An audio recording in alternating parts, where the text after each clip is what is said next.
कई बार रिश्ता बाहर से बिल्कुल सामान्य दिखता है, मुस्कुराहट वही, बातें वही, दिनचर्या वही, लेकिन भीतर ही भीतर कुछ ऐसा बदल रहा होता है जो आपकी पूरी जिंदगी को एक ही पल में बिखेर सकता है। क्योंकि जब एक पत्नी चुपके से किसी और मर्द से जुड़ती है तो वह अपनी बेवफाई को सीधे शब्दों में नहीं बताती, वह नाटक बनाती है। ऐसे नाटक जो देखने में छोटे लगते हैं लेकिन उनके पीछे छिपी कहानी किसी तूफान से कम नहीं होती। और आज की इस वीडियो में आप वो दो खतरनाक नाटक जानने वाले हैं जो एक पत्नी बार बार दोहराती है जब उसका मन, उसका दिल और उसका शरीर किसी और की तरफ झुक चुका हो। लेकिन एक चीज मैं शुरुआत में ही साफ कह दूं, ये बातें सिर्फ जानने के लिए नहीं है, ये आपको समझने, पहचानने और अपनी जिंदगी को बचाने के लिए है। और एक बात ध्यान रखना, वीडियो के आखिर में मैं वो एक गहरा मनोवैज्ञानिक सच बताऊंगा जिससे आप समझ पाओगे कि इन संकेतों पर कैसे रिएक्ट करना चाहिए। ये वो हिस्सा है जिसे मिस कर देना आपको सालों तक पछताने पर मजबूर कर सकता है। तो अगर आप सच में रिश्ते की सच्चाई समझना चाहते हैं, अगर आप ये जानना चाहते हैं कि आपकी पत्नी का दिल अभी आपके पास है या कहीं और भटक चुका है, तो इस वीडियो को आखिर तक जरूर देखिएगा, क्योंकि बीच में छोड़ देने का मतलब है आप अपनी ही जिंदगी का सबसे जरूरी संकेत मिस कर देंगे। अब शुरू करते हैं उन दो नाटकों की असली कहानी जो धोखे को छुपाने के लिए बार बार रचे जाते हैं। कभी कभी रिश्तों में धोखा किसी तूफान की तरह नहीं आता, वह चुपचाप धीरे धीरे रोज की छो में बयान करती है। यह नाटक जरूरी नहीं कि किसी ड्रामा फिल्मों जैसा हो, कई बार यह इतना सूक्ष्म, इतना साधारण और इतना नॉर्मल दिखने वाला होता है कि आदमी को महीनों तक समझ ही नहीं आता कि उसके घर की हवा क्यों बदल गई है। जब एक पत्नी किसी और मर्द से दिली जुड़ाव बनाने लगती है तो उसका मन दो दुनिया के बीच बंटने लगता है। एक वो दुनिया जो समाज ने उसे दी है और दूसरी वो दुनिया जहां वह खुद को जिंदा महसूस करती है। इस बढ़ती हुई मानसिकता में वह कुछ ऐसे व्यवहार करने लगती है जिसे वह खुद भी पूरी तरह नियंत्रित नहीं कर पाती। वह अनजाने में ऐसे नाटक रचती है जो उसके भीतर चल रही उथल पुथल को छिपाने का तरीका होते हैं। उसकी आंखों में एक अजीब बेचैनी, बातों में अचानक की चिड़चिड़ाहट और छोटी सी बात पर भी असामान्य संवेदनशीलता, ये सब उस दोहरे जीवन के दबाव से पैदा होते हैं जिसे वह निभाने की कोशिश कर रही होती है। और इसी प्रक्रिया में वह वही दो नाटक बार बार करती है जिनसे उसकी अंदरूनी कहानी बाहर आने लगती है।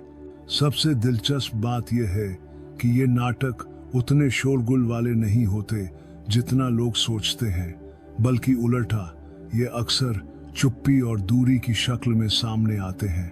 पति अगर उसके पास बैठा हो तब भी वह कहीं और खोई हुई लगती है, जैसे उसका शरीर आपके घर में हो लेकिन उसका मन किसी और की यादों में अटका हुआ हो। वह छोटी सी बात पर रक्षात्मक हो जाती है, कुछ ऐसा कह देती है जो पहले कभी नहीं कहती थी, या बहुत ही हल्की सी बात पर इतनी गहरी प्रतिक्रिया देती है कि आप समझ नहीं पाते कि असल में परेशानी क्या है। वह बातचीत से बचती है, अपनी दिनचर्या में अचानक प्राइवेसी की मांग बढ़ा देती है और कई बार बिना वजह स्पेस का नाम लेकर दूरियां बनाने लगती है। यह सब नाटक नहीं होते दिखते, लेकिन मनोवैज्ञानिक रूप से ये वही मुखौटे होते हैं जिनसे वह अपनी नई भावनाओं को छिपाने की कोशिश करती है। लेकिन सबसे ज्यादा खतरनाक वह दूसरा नाटक होता है जो अक्सर आदमी को सबसे आखिरी में समझ आता है। जब एक पत्नी किसी और से जुड़ जाती है तो वह अपने पति को भावनात्मक रूप से अपराधी महसूस कराने लगती है। उसे दोष देती है उन बातों के लिए जिनका सच से कोई लेना देना नहीं होता। वह हर बहस को इस दिशा में मोड़ देती है कि गलती आपकी है और वह सिर्फ पीड़ित है। यह नाटक इतना परिष्कृत, इतना मनोवैज्ञानिक रूप से गहरा होता है कि कोई भी सामान्य आदमी इसे समझते समझते देर कर दे। असल में वह अपने भीतर उठ रहे अपराधबोध को कम करने के लिए आपको गलत साबित करने की कोशिश करती है। यह उसका सेल्फ डिफेंस मैकेनिज्म होता है। वह अपने दिमाग को समझाती है कि अगर वह आपसे दूर जा रही है तो शायद आपने ही उसे इतना खाली कर दिया कि उसे किसी और में सहारा ढूंढना पड़ा। रिश्तों की यह कड़वी हकीकत किसी फिल्मी कहानी की तरह नहीं होती। यह इंसान की मनोदशा, उसकी भावनाओं और भीतर छिपी इच्छाओं से जन्म लेती है। और कई बार इन नाटकों को समझना सिर्फ धोखे को पकड़ने का तरीका नहीं होता, यह जानने का भी तरीका होता है कि रिश्ता कहाँ टूट रहा है और क्या बचाया जा सकता है। धोखा सिर्फ जिस्म का गुनाह नहीं होता, यह मन का विद्रोह होता है। और जब मन बगावत करता है तो इंसान अपने व्यवहार से कहीं ज्यादा सच बता देता है। रिश्तों की दुनिया अजीब है। यहाँ सच्चाई हमेशा शब्दों में नहीं मिलती। कई बार वह उन बातों के पीछे छिपी होती है जो सामने नहीं कही जाती। और जब एक पत्नी किसी और मर्द से जुड़ती है तो वह सबसे पहले अपने व्यवहार से अपने ही पति के मन में एक अनजाना सा डर बोना शुरू करती है। एक ऐसा डर जो उसके भीतर से निकला नहीं होता, बल्कि उसे महसूस करवाया जाता है धीरे धीरे, बड़े ही महीन ढंग से। यह डर सिर्फ शक का नहीं होता, यह डर अपने ही घर में पराया हो जाने का होता है। इंसान अंदर से तब टूटता है जब उसे लगता है कि उसकी जगह किसी और ने ले ली है। और यही वह जगह है जहां एक पत्नी का बदला हुआ व्यवहार सबसे ज्यादा चुभने लगता है। धीरे धीरे उसकी आंखों में वो सॉफ्टनेस गायब होने लगती है जो कभी आपके नाम से ही खिल उठती थी। उसकी आवाज में वह वार्मथ नहीं रहती जो पहले आपके हर दर्द का मरहम बनती थी। वह मुस्कुराती अभी भी है, लेकिन वह मुस्कान अब आपके लिए नहीं होती। वह किसी और की याद से आती है, किसी और की उपस्थिति से, किसी और की बातों के बोझ से। यह बदलाव इतना धीमा होता है कि आदमी पहले इसे मूड समझकर नजरअंदाज कर देता है, लेकिन असल में यह भावनाओं की दिशा बदलने का शुरुआती संकेत होता है। आप उसके सामने बैठकर बात कर रहे हो, लेकिन उसका मन कहीं और अटका होता है। आपकी बातों का जवाब दिया जाता है, मगर ध्यान से नहीं, बस औपचारिकता से, जैसे कोई कर्मकांड पूरा किया जा रहा हो। और आदमी को यही सबसे ज्यादा तोड़ता है, ये समझ कि वह अब महज आदत बन चुका है, मोह नहीं। इसी दौर में वह दो नाटक सबसे ज्यादा करती है, दो ऐसे नाटक जो रिश्ते को सबसे तेजी से कमजोर कर देते हैं और आदमी को ऐसी जगह पर ला खड़ा करते हैं जहां से वह खुद को बेबस महसूस करता है। पहला नाटक होता है दूरी का, लेकिन यह दूरी इतनी सामान्य दिखती है कि आदमी अक्सर उसे समझ ही नहीं पाता। वह व्यस्त होने का बहाना बनाती है, थकी होने की शिकायत करती है या अपने लिए स्पेस मांगने लगती है। पहले जिन बातों पर वह हंसकर बात करती थी, अब उन्हीं बातों पर उसे चिढ़ होती है। पहले जिन चीजों में वह भाग लेती थी, अब उनसे बचने के लिए नए बहाने गढ़ती है। वह अपने फोन को अपने शरीर का हिस्सा बना लेती है, जैसे वह उसके जीवन की सबसे बड़ी प्रायोरिटी हो। वह फोन स्क्रीन को आपसे छुपा कर रखती है। वह मोबाइल की नहीं, अपने दिल की सुरक्षा कर रही होती है।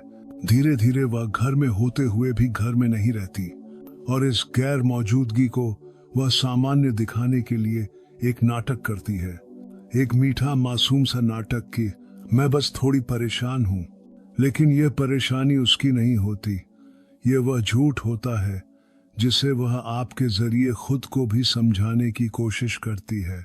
लेकिन असली खेल वह दूसरा नाटक होता है, एक मनोवैज्ञानिक, गहरा और खतरनाक अभिनय।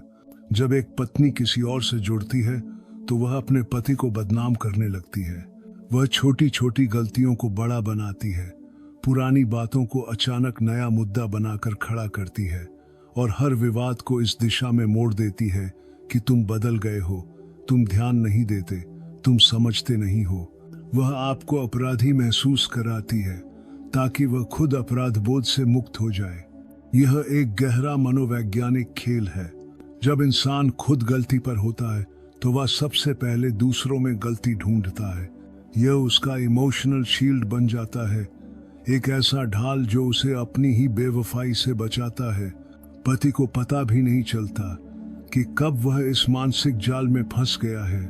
वह खुद को दोषी मानने लगता है, खुद को बदलने लगता है, खुद को सुधारने लगता है, लेकिन वह यह भूल जाता है कि वह ऐसे व्यक्ति को मनाने, लेकिन उसमें वो प्यार नहीं होता जो पहले होता था। वह आपकी तरफ देखती है, लेकिन उसकी नजर की गहराई कहीं और टिकी होती है। आप उसके साथ होते हैं, पर महसूस होता है कि वह कहीं और है। जो महिला पहले आपकी एक शिकायत पर आंसू ले आती थी, अब वही आपके दर्द पर भी चुप रहती है। जो पत्नी पहले आपको समझने की कोशिश करती थी, अब वही आपको गलत साबित करने की कोशिश करती है। जो रिश्ता कभी विश्वास की नींव पर बना था, अब वहां शक की दरारें दिखने लगती हैं। लेकिन ये शक आप पर नहीं होता, ये शक वह खुद पर छुपाना चाहती है, और इसी अपराध ढकने के लिए वह दोहराती है वही दो नाटक, पहले दूरी का नाटक और फिर दोष देने का नाटक। लेकिन इन नाटकों के पीछे एक गहरी कहानी छिपी होती है। एक कहानी उसके मन की, उसकी चाहतों की, उसकी कमजोरी की, और कभी कभी उसके अकेलेपन की भी। क्योंकि हर बेवफाई सिर्फ जुनून से नहीं होती, कई बार यह किसी भावनात्मक खालीपन की जगह जन्म लेती है। जब एक पत्नी भावनात्मक रूप से भूखी होती है तो वह ध्यान, समझ और मान्यता की तलाश में किसी ऐसे इंसान की तरफ झुकने लगती है जो उसे वह महत्व देता है जिसकी उसे कमी महसूस होती है। और जब समय के साथ वह जुड़ाव बढ़ता है तो पत्नी खुद को दो अलग दिशाओं में बांटा हुआ महसूस करने लगती है। वह इस बात का सामना नहीं कर पाती कि वह क्या चाहती है, किसके लिए जी रही है, किसे चुनना चाहिए और किसे छोड़ना चाहिए। यही उलझन उसे भावनात्मक रूप से कमजोर बनाती है, और कमजोरी जब गहरी हो जाती है तो इंसान सच बोलने की,